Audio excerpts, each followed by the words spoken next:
श्रीमद् भगवद गीता अध्याय 16 दैवासुर संबत विभाग योग श्लोक 4। दंभो दर्पो अभिमानच्च क्रोधः पारुष्यमेव च अज्ञानं चाभिजातस्य पार्थ संबदमासुरीम्। हे पार्थ, पाखंड, दंभ, अभिमान, क्रोध, निष्ठुरता और अज्ञानता आसुरी प्रकृति वाले लोगों के गुण है। श्री कृष्ण अब आसुरी प्रकृति से युक्त लोगों के 6 लक्षणों की व्याख्या करते हैं। वे पाखंडी होते हैं, जिसका तात्पर्य दूसरों को प्रभावित करने के लिए अनुकूल आंतरिक लक्षणों से संपन्न न होते हुए भी सदाचरण का बाह्य प्रदर्शन करता है। यह कृत्रिम व्यक्तित्व प्रदर्शित करता है, जो कि आंतरिक रूप से अशुद्ध है और बाह्य से शुद्धता की प्रतीति करता है। आसुरी गुण वालों का स्वभाव अहंकार से परिपूर्ण और दूसरों के प्रति अशिष्ट होता है। वे अपनी शारीरिक विशेषताओं और उपाधियों जैसे धन, शिक्षा, सौंदर्य, पद प्रतिष्ठा आदि पर घमंड और गर्व करते हैं। मन पर नियंत्रण न होने के कारण वे क्रोधित हो जाते हैं। काम वासना और लालच के कारण कुंठाग्रस्त रहते हैं।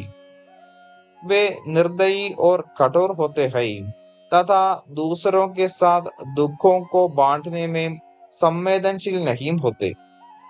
उन्हें आध्यात्मिक सिद्धांतों का ज्ञान नहीं होता और वे अधर्म को धर्म मानते हैं। श्लोक 5। दैवी संबद्विमोक्षाय निबंधाय सुरीमता मा शुचः संबदं दैवीम् अभिजातो असि पांडव। दैवी गुण मुक्ति की ओर ले जाते हैं, जबकि आसुरी गुण निरंतर बंधन की नियति का कारण होते हैं। हे अर्जुन, शोक मत करो, क्योंकि तुम दैवी गुणों के साथ जन्मे हो। 2 प्रकार की प्रकृतियों का वर्णन करने के पश्चात अब श्री कृष्ण दोनों के परिणामों को व्यक्त करते हैं। वे कहते हैं कि आसुरी गुण मनुष्य को जीवन और मृत्यु रूपी संसार की बेड़ियों में जकड़ लेते हैं, जबकि दैवी गुणों को पोषित करने से माया के बंधनों को काटने में सहायता मिलती है। आध्यात्मिक मार्ग पर सफलतापूर्वक चलने और अंत तक इसका अनुसरण करने के लिए साधक के लिए कई बिंदुओं पर ध्यान रखना आवश्यक होता है। यहाँ तक कि यदि कोई एक भी आसुरी गुण जैसे अभिमान, पाखंड आदि व्यक्तित्व में रह जाता है, तब यह असफलता का कारण बन सकता है। इसलिए कुल मिलाकर हमें दैवी गुणों को भी विकसित करना चाहिए। दैवी गुणों के बिना हमारी आध्यात्मिक उन्नति पुनः पंगु हो सकती है। उदाहरणार्थ, जब बिना धैर्य धारण किए हम विपत्ति आने पर अपनी यात्रा छोड़ देंगे और क्षमाशीलता के बिना मन विद्वेष के साथ बंध जाएगा, तब उसमें भगवान में तल्लीन होने में क्षमता नहीं रहेगी। लेकिन यदि हम श्री कृष्ण द्वारा निरूपित दैवी गुणों से संपन्न रहते हैं, तब प्रगति के मार्ग में आने वाली सभी बाधाओं का सामना करने के लिए हमारी क्षमता बढ़ जाएगी। इस प्रकार से सद्गुणों को विकसित करना और अवगुणों का उन्मूलन करना आध्यात्मिक अभ्यास का अभिन्न अंग है।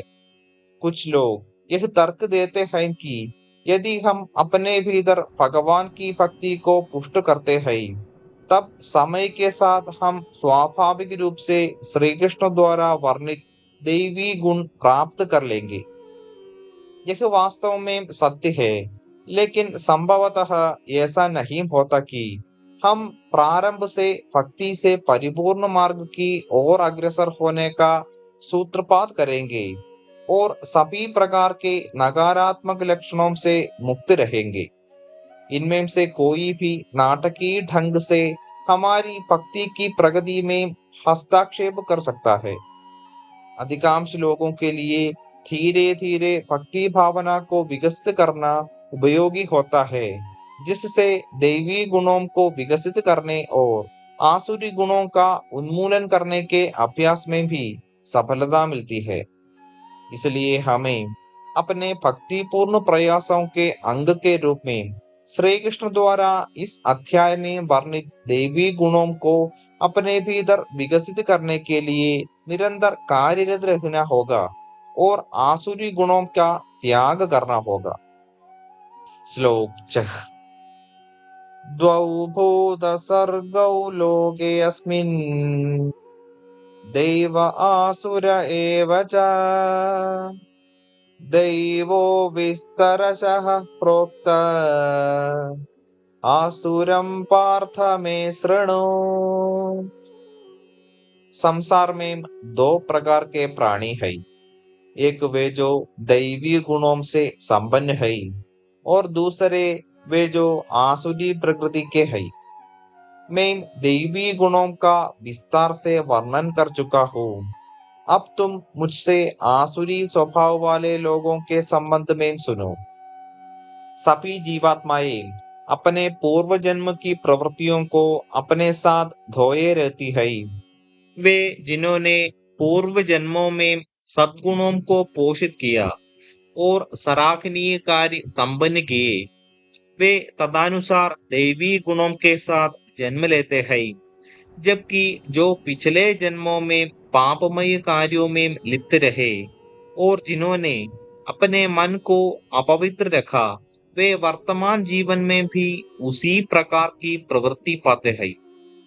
इसी कारण से संसार में जीवों की प्रकृति में विविधता स्पष्ट दिखाई देती है। देवी और आसुरी गुण इस वर्णक्रम की दो चरम सीमाएं हैं। कुछ लोग स्वर्ग में रहने वाले लोग अधिक सद्गुणों से संपन्न होते हैं, जबकि आसुरी लक्षणों से युक्त लोगों का प्राबल्य निम्न लोगों में होता है। मनुष्यों में दैवी और आसुरी लक्षणों का मिश्रण होता है। एक निर्दयी कसाई के निजी जीवन में भी कभी कभी दयालुता का गुण दिखाई देता है और कभी कभी प्रबुद्ध आध्यात्मिक साधकों के गुणों में विकार देखने को मिलते हैं। यह कहा जाता है कि सतयुग में देवता और राक्षस अलग अलग लोगों में रहते थे। त्रेता युग में वे एक ही लोक पर रहते थे और द्वापर युग में वे एक ही परिवार में रहे तथा कलियुग में ईश्वरीय और आसुरी गुण एक साथ मनुष्यों के हृदय में रहते हैं। मानव जीवन की यही दुविधा है कि जहां एक और उन्नत आत्मा उसे ऊपर उड़ाकर भगवान की ओर आकृष्ट करती है, वहीं दूसरी ओर अवनत आत्मा उसे पतन की ओर ले जाती है। देवी गुणों की व्याख्या करने के पश्चात श्री कृष्ण अब निकृष्ट गुणों का विस्तार पूर्वक वर्णन करेंगे, ताकि इनकी सही पहचान करके हम इनसे दूर रह सकें। श्लोक 7। प्रवृत्तिं च निवृत्तिं च जना न विदुरासुराः न शौचं नापि चाचारो न सत्यं तेषु विद्यते। वे जो आसुरी गुणों से युक्त होते हैं, वे यह समझ नहीं पाते कि उचित और अनुचित कर्म क्या है। इसलिए उनमें न तो पवित्रता, न ही सदाचरण और न ही सत्यता पाई जाती है। धर्म में आचार संहिता निहित होती है, जो मनुष्य के शुद्धिकरण और जीवों के सामान्य कल्याण के अनुकूल होती है। अधर्म में ऐसे निषेध कार्य समृद्ध होते हैं, जो पतन की ओर ले जाते हैं और समाज की क्षति का कारण बनते हैं। इसलिए इसके प्रभुत्व में आने वाले लोग उचित और अनुचित कर्म क्या है के संबंध में सदैव विचलित रहते हैं। श्री कृष्ण कहते हैं कि आसुरी प्रकृति वाले लोग क्या उचित है अथवा क्या अनुचित के संबंध में विचलित रहते हैं और इस प्रकार से उनमें न तो शुद्धता, न सत्य और न ही सदाचरण पाए जाते हैं। श्री कृष्ण अगले श्लोक में ऐसे लोगों के प्रमुख विचारों का वर्णन करेंगे। श्लोक 8 असत्यमप्रतिष्ठं ते जगदाहुरनीश्वरम् अपरस्परसम्भूतम् किमन्यत् कामहैतुकम्। वे कहते हैं संसार परम सत्य से रहित और आधारहीन है तथा यह भगवान रहित है जो इसका सृष्टा और नियामक है। यह दो विपरीत लिंगों से उत्पन्न होता है और कामेच्छा के अतिरिक्त इसका कोई अन्य कारण नहीं है। अनैतिक आचरण से दूर रहने के दो मार्ग है। प्रथम मार्ग आत्मबल के प्रयोग द्वारा अधर्म से विरक्त रहना। दूसरा मार्ग भगवान के भय के कारण पाप कर्मों से दूर रहना। केवल इच्छा शक्ति के आधार पर बहुत कम लोगों में पाप कर्मों से विरक्त रहने की सामर्थ्यता होती है। अधिकांश लोग दंड के भय से बुरे कामों से विलग रहते हैं। यदि हम भगवान में विश्वास रखते हैं तब उनके भय के कारण हम अनैतिक आचरण करने से बचे रहेंगे। इसके विपरीत यदि हम भगवान में विश्वास नहीं करते तब भी उनके सभी विधि विधान हम पर लागू होंगे और हमें अपने दुर्व्यवहार का परिणाम भुगतना पड़ेगा। आसुरिक स्वभाव वाले लोग अधिकृत सत्ताओं की आज्ञाओं और आचरण नियमों का पालन नहीं करते, जो कि भगवान में विश्वास करने का स्वाभाविक सिद्धांत है। इसके विपरीत वे इस मत का प्रचार करते हैं कि कोई भगवान नहीं है और संसार में नैतिक व्यवस्था का कोई आधार नहीं है। वे महाविस्फोट सिद्धांत का प्रचार करते हैं, जिसकी अवधारणा यह है कि संसार का सृजन सृष्टि के शून्य समय पर आकस्मिक विस्फोट के कारण हुआ और इसलिए संसार में कोई भगवान नहीं है। ऐसे सिद्धांत पश्चाताप और परिणामों के भय के बिना उन्हें कामुक तृप्तियों में संलग्न रहने की अनुमति देते हैं। इंद्रिय तुष्टि के विभिन्न रूपों में यौन संलिप्तता सबसे प्रबल है। इसका कारण भौतिक क्षेत्र आध्यात्मिक क्षेत्र के विकृत प्रतिबिंब के समान है। आध्यात्मिक क्षेत्र में दिव्य प्रेम, मुक्त आत्माओं के कर्मों और भगवान के साथ उनके साक्षात्कार का आधार है। इसका विकृत प्रतिबिंब काम वासना भौतिकता में संलिप्त विशेषकर रजोगुण के प्रभुत्व में रहने वाली आत्माओं की चेतना पर हावी हो जाता है। इस प्रकार आसुरी मनोवृत्ति वाले व्यक्ति भोग विलास और कामुकता पूर्ण जीवन में लिप्त रहने को मानव जीवन के उद्देश्य के रूप में देखते हैं। श्लोक 9 एतां दृष्टिमवष्टभ्य नष्टात्मनो अल्पबुद्धयः प्रभवन्त्युग्रकर्माणः क्षयाय जगतो अहिताः। ऐसे विचारों पर स्थिर रहते हुए पथभ्रष्ट आत्माएं अल्पबुद्धि और क्रूर कृत्यों के साथ संसार के शत्रु के रूप में जन्म लेती है और इसके विनाश का जोखिम बनती है।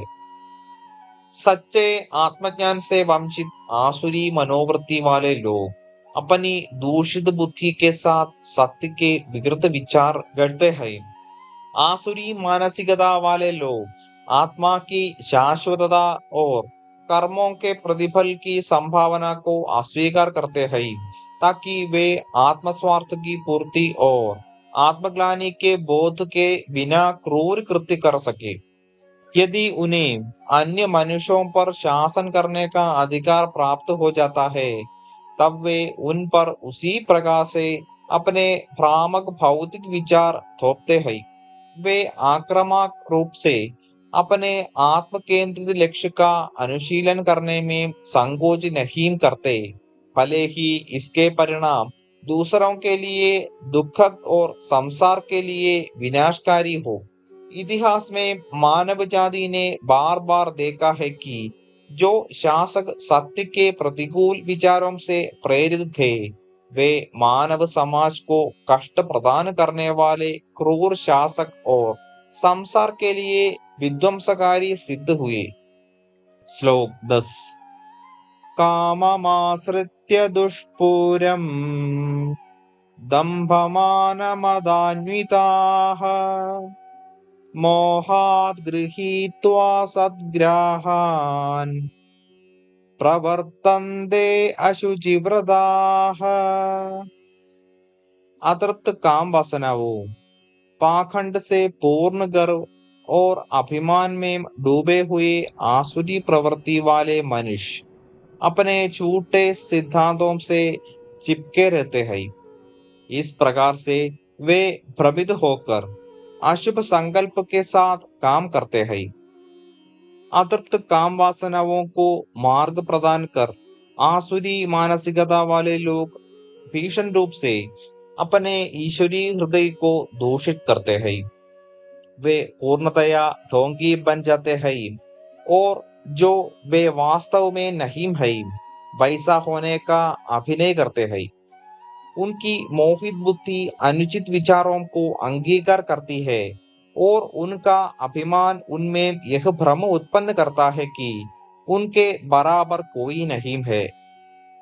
क्षणभंगुर सुखों के लिए उनकी बुद्धि तुच्छता, स्वार्थ और अभिमान से ग्रसित हो जाती है। इस प्रकार से वे शास्त्रों की आज्ञाओं का निरादर करते हैं और जो उचित और सत्य है उसके विपरीत आचरण करते हैं।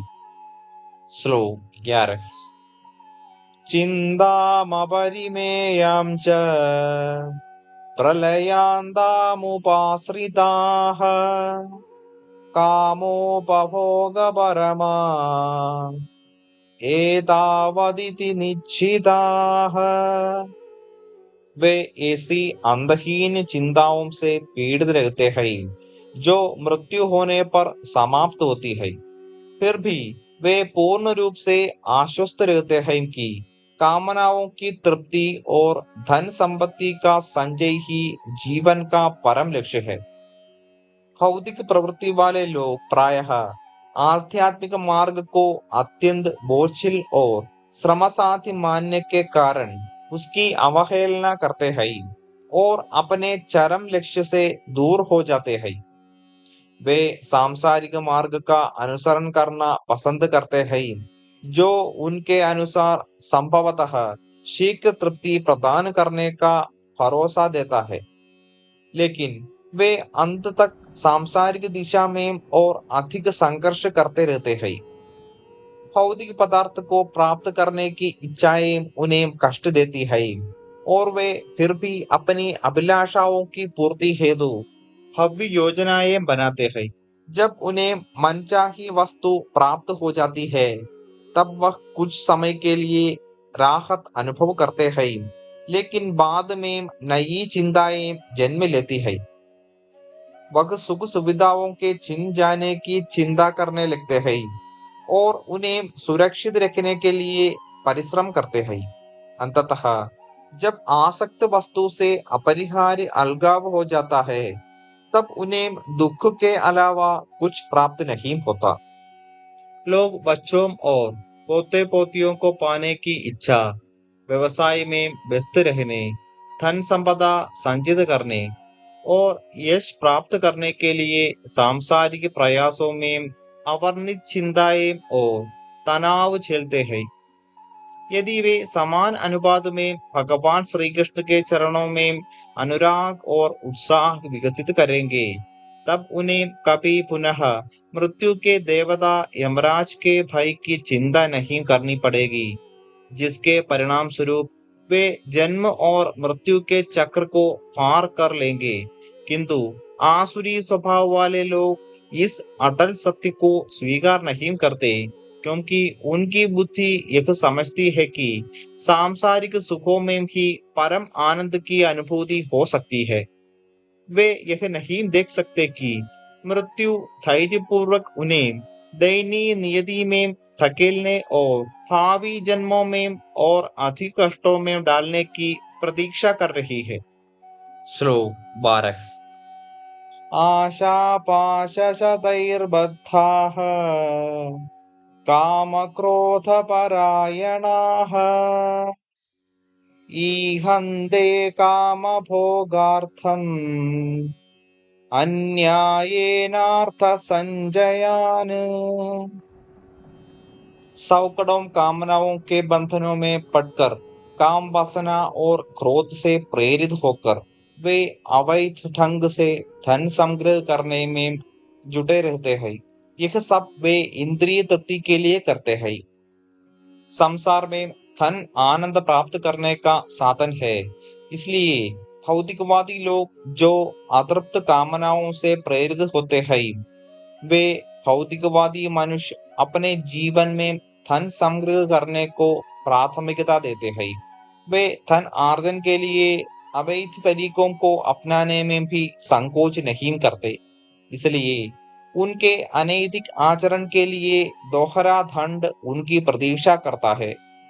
श्रीमद् भागवतम में वर्णन किया गया है, कोई भी उतना धन रखने का अधिकारी है जितना उसकी देखभाल के लिए पर्याप्त है, और शेष धन पुण्य कार्यों के लिए दान करना चाहिए। यदि कोई अपनी आवश्यकताओं से अधिक संग्रह करता है, तब वह भगवान की दृष्टि में चोर कहलाता है और इसके लिए उसे दंड भोगना पड़ेगा। यह दंड क्या होगा?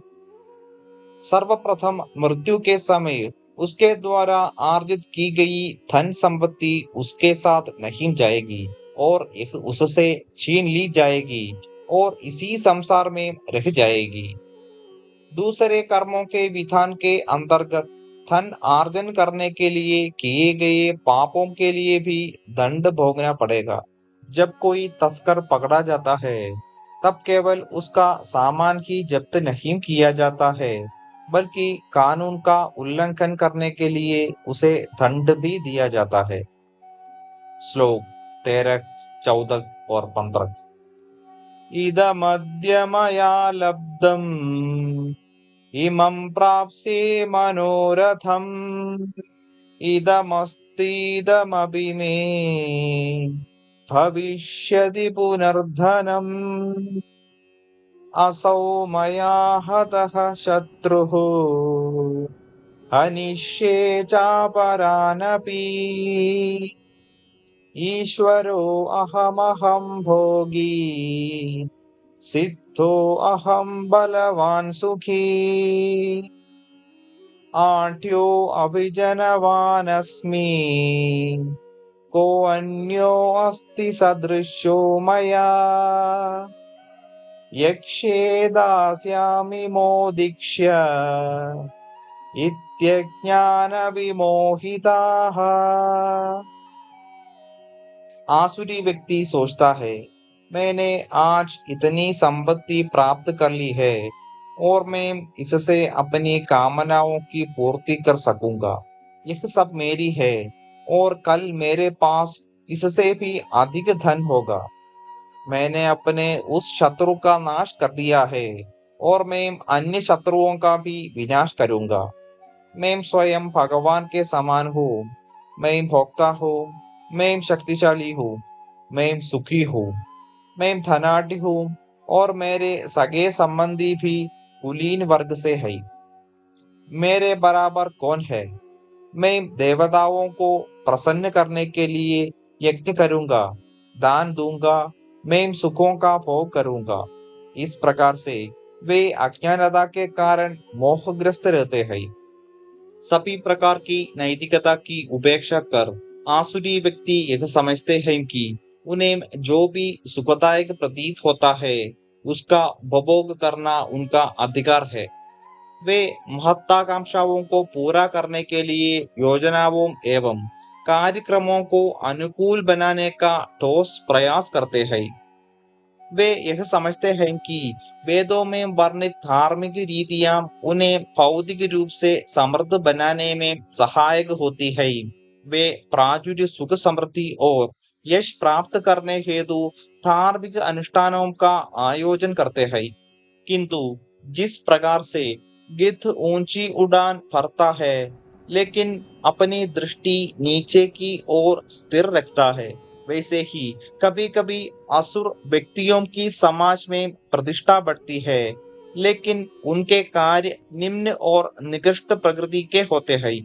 इसलिए वे अपनी कामनाओं की पूर्ति में आने वाली बाधाओं को समाप्त करने हेतु दूसरे लोगों को चोट पहुंचाने में भी संकोच नहीं करते हैं। श्री कृष्ण ने स्पष्ट रूप से निकृष्ट मानसिकता वाले असुर लोगों का वर्णन किया है। घमंड में अंधे होकर वे इस प्रकार से सोचते हैं, मैं धनी और कुलीन परिवार में जन्मा हूँ, मैं धनाढ्य और शक्तिशाली हूँ और अपनी इच्छानुसार जो चाहूँ वह कर सकता हूँ।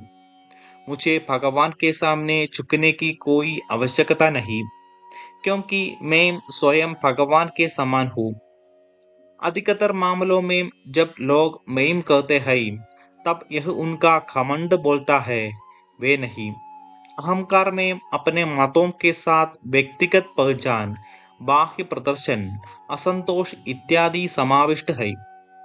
इस अहम से निजी व्यक्तित्व निर्मित होता है और इसके प्रभाव से लोगों की पहचान विचारों, भावनाओं और स्मृतियों की पोटली के साथ परिलक्षित होती है, जिन्हें वह अपने अभिन्न अंग के रूप में देखते हैं। अहम का तादात्म्य स्वामित्व की भावना के साथ होता है, जबकि धन संपदा से प्राप्त संतुष्टि प्रायः अल्पकालिक होती है, किंतु इसके साथ अपर्याप्त का गहन असंतोष छिपा रहता है। इस अतृप्त अभिलाषा के परिणाम स्वरूप बेचैनी, अशांति, उदासी, चिंता और असंतोष उत्पन्न होता है, जिसके परिणाम स्वरूप वास्तविकता की और अधिक विकृत धारणा उत्पन्न होती है, जो फिर आगे उनके मैं के बोध को वास्तविक आत्मा से दूर कर देती है। अहम हमारे जीवन में एक बड़ा अस्ति उत्पन्न करता है और जो हम नहीं है वह होने के विश्वास की पुष्टि करता है।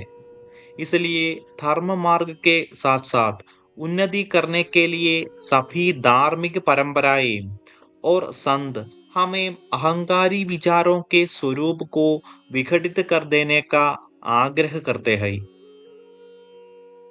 आगे हम विस्तार से चर्चा करेंगे।